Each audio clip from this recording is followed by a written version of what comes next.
स्वागत है एक बार फिर से आप सभी तमाम साथियों का आपके अपने YouTube channel MSA classes DLED channel पर।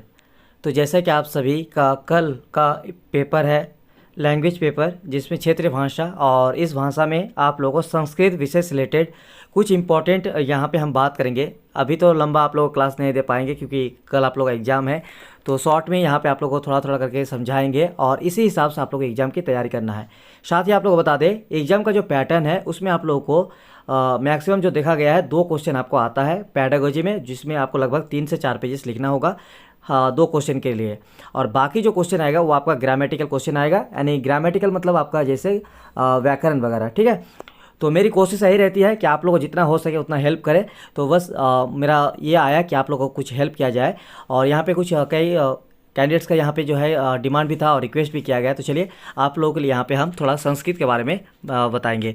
तो वीडियो थोड़ा सा आप लोग देख लीजिएगा पूरा, तो मुझे उम्मीद है कि आप लोगों का जो संस्कृत भाषा का जो पेपर है वो कल की तैयारी हो जाएगा और एक जो कॉन्सेप्ट है वो क्लियर हो जाएगा।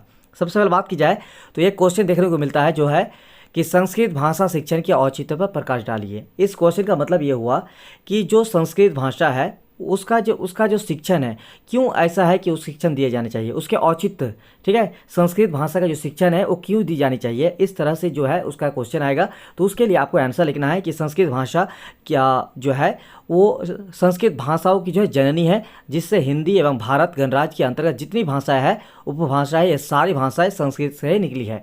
यानी जितने भी भाषा है वो सारी भाषा संस्कृत से ही निकली है, इसीलिए संस्कृत भाषा का शिक्षण का औचित्य है। और इसके बारे में आप लोग डिटेल्स में सब कुछ दिया हुआ है, बस आपको इनको थोड़ा थोड़ा करके पढ़ लेना है। तो ठीक है, पहला क्वेश्चन ये रहा। दूसरा क्वेश्चन आप लोग का जो आने का ज़्यादा चांस रहता है वो है संस्कृत शिक्षण का महत्व, यानी जो आप संस्कृत शिक्षण का देते हैं या देना चाहेंगे स्टूडेंट्स को, बालकों को, तो क्यों देना चाहेंगे, इसका क्या महत्व है। तो ये आपको यहाँ पे करना क्या है, देखिए संस्कृत शिक्षण एक बहुत जो है यहाँ पे बौद्धिक महत्व है, उसके बाद यहाँ पे राष्ट्रीय एकता का महत्व है, उसके बाद आपका शैक्षणिक महत्व है। तो ये सब पॉइंट जो है आपको कर लेना है, ठीक है। तो इस तरह से आपको जो है महत्व लिखना है, ठीक है, कि संस्कृत शिक्षण जो दी जाती है बच्चों को या बालकों में, तो उसमें क्या क्या महत्व है। इस तरह से आपको क्वेश्चन पूछेगा और आप लोगों को बस पॉइंट वगैरह याद रखना है। जैसे शैक्षणिक महत्व है उसके बारे में जो चीज़ लिखा हुआ है उसको आप लोगों को समझ लेना है और उसको बारे में लिखना है, ठीक है। चलिए इस तरह से आप लोगों को थोड़ा सा और आगे लेके चलते हैं कुछ इंपॉर्टेंट क्वेश्चन। एक क्वेश्चन आपको पूछ सकता है कि संस्कृत शिक्षा में पाठ्य पुस्तक की आवश्यकता क्यों है, और पाठ्य पुस्तक की आवश्यकता पर प्रकाश डालने के कहा गया। यानी जो संस्कृत शिक्षा है, संस्कृत शिक्षा में जो पाठ्य पुस्तक है यानी किताब जो है उसकी आवश्यकता क्यों है। तो ये यहाँ पे आप लोगों को जो है ये सब कुछ बहुत ईजिली लैंग्वेज में लिखा हुआ है, आप लोग आसानी समझ में आ जाएगा, ठीक है। लेकिन ये क्वेश्चन आप लोगों को समझना जरूरी है कि क्वेश्चन क्या बता रहा है कि पाठ्य पुस्तक जो कि संस्कृत शिक्षा में है, पाठ्य पुस्तक की आवश्यकता क्या है। तो यहाँ पे जो पॉइंट वगैरह है, ज्ञान अर्जन में सहायक, उसके बाद अध्यापक की सहायता करना, स्व अध्ययन के लिए प्रेरक, तो ये सब पॉइंट आपको याद रखना है और बाकी चीज़ आपको डील करके लिखना है। ओके, चलिए आगे बढ़ते हैं। यहाँ पे देखिए एक और क्वेश्चन आ गया कि संस्कृत शिक्षण के उद्देश्य तथा व्यवहारगत परिवर्तनों पर प्रकाश डालिए। ये क्वेश्चन भी कभी कभी देखने को मिल जाता है कि जो संस्कृत शिक्षण है उसके उद्देश्य क्या है। तो संस्कृत शिक्षण का 2 उद्देश्य है। पहला जो है वो है आपका आधुनिक संस्कृत शिक्षण में प्राथमिक संस्कृत शिक्षण का उद्देश्य, यानी प्राथमिक स्तर पर संस्कृत शिक्षण का उद्देश्य, जो कि यहाँ पे हम जो है आप लोग को 9 पॉइंट कर दिया है। और दूसरा आप लोग को लिखना है माध्यमिक स्तर के उद्देश्य, यानी माध्यमिक स्तर पर क्या क्या उद्देश्य है। तो यहाँ पे सब कुछ आप लोग को मिल जाएगा। थोड़ा चलिए आगे देख लेते हैं। यहाँ पे क्वेश्चन आ सकता है संस्कृत के अकॉर्डिंग, जो देखने को मिला है कि aim of traditional Sanskrit teaching, यानी परंपरागत संस्कृत शिक्षण की क्या उद्देश्य है। तो इसका भी आप लोगों को प्राथमिक स्तर पर, ठीक है, परंपरागत संस्कृत शिक्षण मतलब जो परसों से आ रही है, ठीक है, वो प्राचीन युग से आ रही है परंपरागत संस्कृत शिक्षण के उद्देश्य। तो ये सारा आपको प्राथमिक स्तर पर लिखना है और माध्यमिक स्तर पर यहाँ पे पॉइंट दिया हुआ है, बहुत इजीली लैंग्वेज में लिखा हुआ है, आप लोग कर लीजिएगा बस। और यहाँ पे एक और पॉइंट आप लोग याद कर दीजिएगा, वो है उच्च स्तर पर। तो ये रहेगा। उसके बाद देखिए एक क्वेश्चन आ जाता है कभी कभी कि संस्कृत शिक्षण का व्यावहारिक महत्व क्या है। यानी आप लोगों को जो करके दिया है वो महत्व कर दिया है, जो कि शैक्षणिक, बौद्धिक, अलग अलग।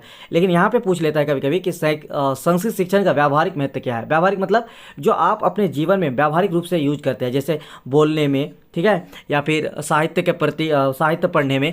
तो ये सब में आपका व्यावहारिक महत्व क्या क्या है, तो ये सब पॉइंट आप लोगों को कर लेना है। चलिए ये आप लोगों मेरी तरफ से बस कोशिश यही है कि आप लोग जो है थोड़ा कॉन्सेप्ट क्लियर हो जाए बस। और 2 क्वेश्चन आएगा आपको, 2 टाइप का। एक आएगा संस्कृत जो काव्य है उसके बारे में लिखने के लिए आएगा, यानी संस्कृत में जो कविता है उसके बारे में, और या फिर रामायण, महाभारत, मेघदूतम जैसे काव्यों का संक्षिप्त परिचय के बारे में। तो ये आप लोग देख लीजिएगा, थोड़ा बहुत आप लोग तो जानते हैं सब बहुत कुछ, तो यहाँ पे सब कुछ दिया हुआ है। और एक क्वेश्चन आ जाएगा आपको गद्य से रिलेटेड, ठीक है, सांस्कृतिक गद्य साहित्य पर प्रकाश डालें, तो ये भी इंपॉर्टेंट है कल के लिए। तो ये सब नोट्स में आप लोगों को दिया हुआ है, आप लोग इसको करके जाना है। और हाँ, यहाँ पे एक क्वेश्चन और देख लीजिए कि व्याकरण शिक्षण के उद्देश्य में पाठ्य सामग्री के क्रम को लिखिए। तो व्याकरण शिक्षण जो है संस्कृत में, उसके उद्देश्य में पाठ्यक्रम में लिखना है। तो यहाँ पे देखिए सब मैक्सिमम आप लोगों को हिंदी वगैरह हिंदी में ही लिख देना है, ठीक है। चलिए देख लेते हैं, कुछ कुछ पॉइंट सब जो है सिर्फ संस्कृत यूज करना है, बाकी आपको हिंदी में लिख सकते हैं। और यहाँ पे देखिए व्याकरण शिक्षण की जो विधि है संस्कृत में, उसके बारे में लिखने के लिए आ सकता है। तो ये सब पॉइंट आपको जो है व्याकरण शिक्षण की जो विधि है उसको ध्यान में रखना है। जैसे आप लोगों को मैथ में आप लोग करवा दिए निगमन आगमन, उसी तरह के से यहाँ पे आएगा निगमन विधि, आगमन विधि, और जितनी भी विधि है सबको यहाँ पे दिया हुआ है, आप लोग इसको करके जाना है। तो ये रहा आपके लिए कॉन्सेप्ट, आप लोग इस तरह से कॉन्सेप्ट समझ लीजिएगा। और यहाँ पे देखिए संस्कृत शिक्षण जो दी जाएगी उसकी विधियाँ क्या क्या हैं, जैसे 100 उच्चारण विधि हुआ, ठीक है, और उसका तो देखिए 100 उच्चारण विधि का इसका यहाँ पे महत्व, उद्देश्य, ये सारा चीज़ आप लोगों को करके जाना है। इसका गुण और दोष, इस तरह से देखिए अभ्यास विधि का गुण, अभ्यास विधि के दोष, ये सब आप लोग करके जाना है। अनुकरण विधि यहाँ पे देखिए के उद्देश्य एवं महत्व, गुण एवं देखिए दोष, ये सारा चीज़ आप लोग करके जाना है। उसके बाद व्याकरण विधि आती है संस्कृत शिक्षण में, तो ये भी आप लोगों को कर लेना है। तो ये आप लोगों को कॉन्सेप्ट क्लियर करने के लिए हमारी तरफ से अगला है प्रत्यक्ष विधि। ये सब कॉन्सेप्ट क्लियर करने के लिए आप लोगों को थोड़ा बहुत जो भी मेरा कोशिश रहता है आप लोगों को हेल्प करने के लिए, तो ये हेल्प के लिए, ठीक है। चलिए उसके बाद है दोष, और इस तरह से आप लोग तैयारी कर लीजिएगा। उसके बाद अनुवाद पद्धति का भी यहाँ पे आप लोगों को दिया रहेगा, गुण और दोष। तो ये सारा आप लोगों को कर लेना है तैयारी कल के लिए। तो best of luck, all the best कल के लिए। उम्मीद रहेगा कल का पेपर भी आप लोगों का बहुत अच्छा जाएगा। वीडियो को पूरा देखने के लिए बहुत बहुत शुक्रिया।